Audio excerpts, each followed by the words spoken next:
Βαρέα και Ανθυγινά. Θέλω εδώ να σας πω, και είναι μια θέση που την έχουμε πει και με τον Υπουργό μαζί, την έχουμε πει στο Υπουργικό Συμβούλιο και πιστέψτε μας, είναι κάτι που το θέτουμε και στους συναρμόδιους υπουργούς, ότι εμείς σαφώς πιστεύουμε ότι το θέμα των νοσηλευτών εντάσσεται και πρέπει να ενταχθεί σε μια ενιαία λογική Βαρέα και Ανθυγινά. Είναι μια θέση που εμείς την έχουμε πει ως πολιτική ηγεσία του Υπουργείου Υγείας. Είναι μια θέση, το ασφαλιστικό, όπως ξέρετε, δεν έχει λήξει ακόμα, είναι σε μια φάση διαλόγου.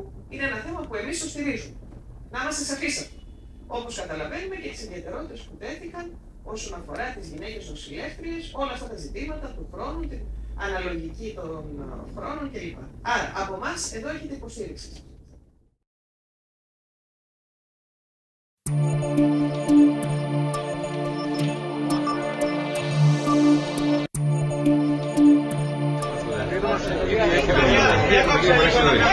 Το τρίτο αφορά στα Βαρέα και Ανθυγινά.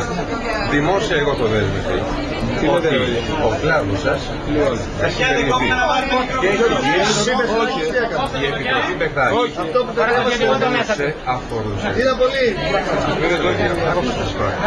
αφορούσε στον ιδιωτικό τομέα. Τώρα λοιπόν που μιλάμε για το δημόσιο τομέα και μπορώ να συμπληρώσω τη διαβεβαίωση, είναι σίγουρο ότι θα εντάξουμε και το επάγγελμα των νοσηλευτών. Και εγώ έχω πει αν αυτό με νόμο. Με ποιες ιδιαιτερότητες. Δεν πούμε λεπτομέρειες. Μισό λεπτάκι. Σας άκουσα. Ακούστε με και στις 2 λεπτά. Αισθάνομαι ότι ακούω μια κασέτα να παίζει εδώ και 4 χρόνια. Ακούμε ακριβώς τα ίδια πράγματα εδώ και 4 χρόνια. Μας το είπατε κατηδίαν. Θέλετε εδώ στην πόρτα. Εδώ στην πόρτα. Να το πετήσουμε.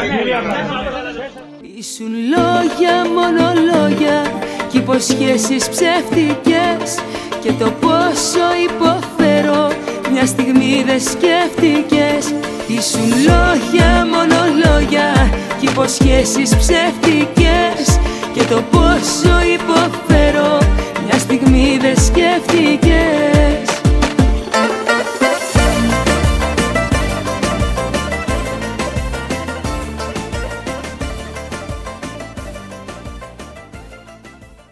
Μισολογικά. Δύο θέματα.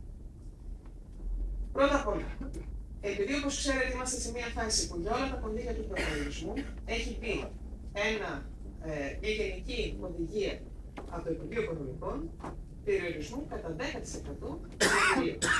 Πήγαμε λοιπόν και θέσαμε το θέμα εξ αρχής ότι κοιτάξτε, οι υπερορίες και τα νυχτερινά που σας αφορούν, όπως και οι εφημερίες του χρόνου, κατά τη στοιχεία, είναι αναγκαίες, είναι εργασία, δεν είναι επιλογή σας, είναι για να λειτουργήσει ομαλά και με ασφάλεια το νοσοκομείο. Είναι και η δική μας θέση.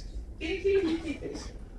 Και γι' αυτό το λόγο έχει βγει εγκύκλος, ενδεχομένως ήδη να έχει σταλεί στη ΣΥΔΕ, πρέπει να υπεγράφει από το Γενικό Γραμματέα, από το Γενικό Λογιστήριο, ίσως και χθες, όπου διευκρινίζει ότι τα κονδύλια των εφημεριών και των υπερορειών δεν μπορεί να γίνει εκεί περιορισμό του 10%. Και πήγαμε εμείς εδώ οι δύο στους υπουργούς, στους συναδέλφους και τους είπαμε: θα κάνουμε περικοπές από αλλού.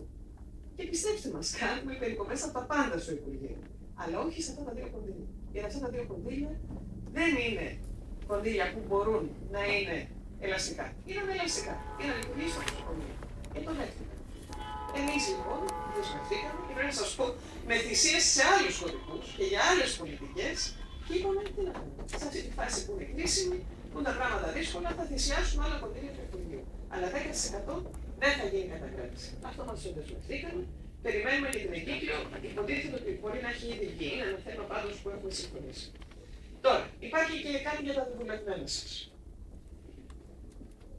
Όπως ξέρετε, εμείς περάσαμε πριν τα Χριστούγεννα μία απόφαση από κοινού με το Γενικό Λογιστήριο για τα δουλευμένα του δευτέρου εξαμήνου. Εξαντλήσαμε και ένα περιθώριο. Ένα μεγάλο μέρος όμως δεν μπόρεσε να εκταμιευθεί τότε. Γιατί κλείσαμε τα είδε, τα ξέρετε. Αυτό λοιπόν που είπαμε, και το αντίστοιχο έγινε και για τις εφημερίες του Δεκεμβρίου των γιατρών, ήταν αυτά τα δουλευμένα να μην πάνε χαμένα.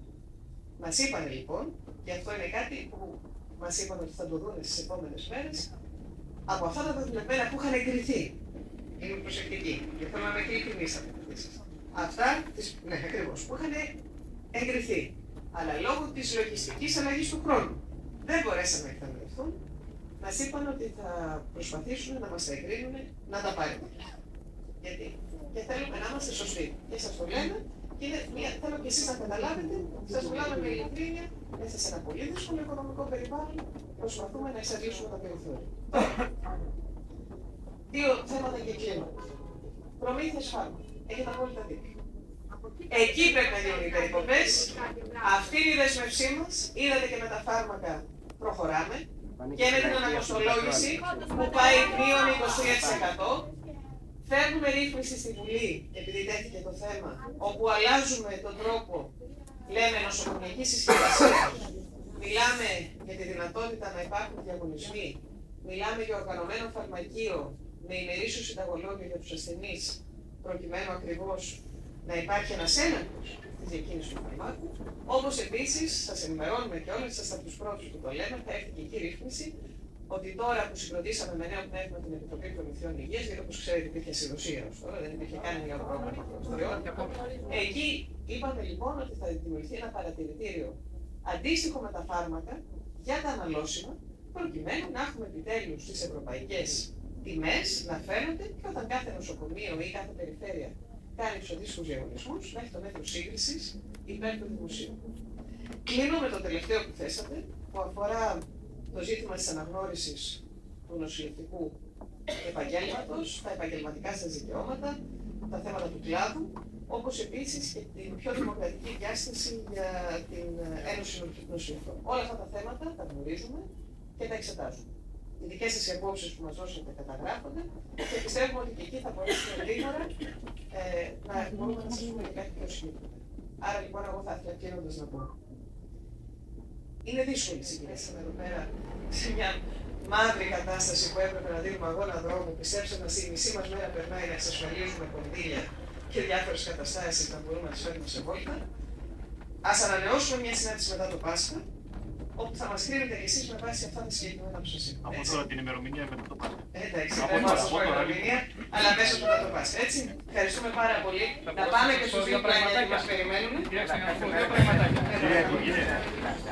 Στο νόμο της ΕΝΕΗ δεν είναι 25. Όλα αυτά αν θέλατε, σε μια μέρα θα μπορούσατε να τα κάνετε. Και δεν να περιμένετε. Σε μια μέρα θα μπορούσατε να τα κάνετε.